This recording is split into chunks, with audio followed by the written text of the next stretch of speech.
Hello friends, আপনারা কি কখনো মোনামি ঘোষকে দেখেছেন পুকুরের পাড়ে বসে সাদা শাড়ি এলো চুলে?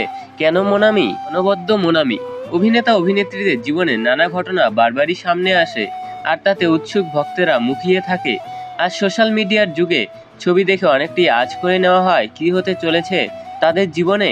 এই তালিকায় বর্তমানে অন্যতম চর্চিত নাম মোনামি ঘোষ, যার এক ছবিতেই বারবার শুরু হয় নানা আলোচনা।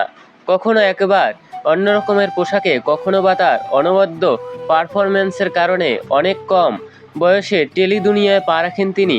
টেলিভিশনের পর্দায় একের পর এক জনপ্রিয় ধারাবাহিকে দর্শকের হৃদয়ে জায়গা করে নিয়েছেন অভিনেত্রী।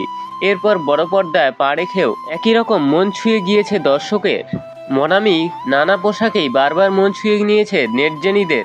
শুধু তাই নয়, এমন পোশাকেই বেছে নিয়েছেন তিনি যা ঘিরে চর্চা হওয়া স্বাভাবিক।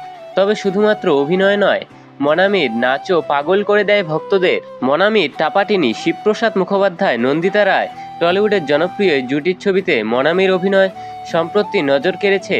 শুধু তাই নয়, বেলা শুরুতে মোনামির ইনিবিনি টাপাটিনি একদিকে যতটা জনপ্রিয়, তেমনি যুগ যুগে যেন প্রতিদিনই কোনো না কোনো পোশাকে ছবি পোস্ট করেন অভিনেত্রী।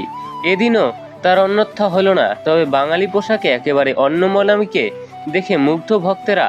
সাদা শাড়িতে পুকুরের পাড়ে এলো চুলে মোনামিকে অনবদ্য দেখাচ্ছে কুছ পরোয়া নেহি মোনামির ছবিতে কমেন্ট করেছেন ভক্তরাও। কেউ লিখেছেন দ্য মোস্ট এলিজেবল ব্যাচেলার, কেউ আবার লিখেছেন পৃথিবীর অন্যতম সুন্দরী নারী। যদিও নানা সময়ে ট্রোলড হলো অভিনেত্রী, তবুও যেন এসবে কুছ নেহি।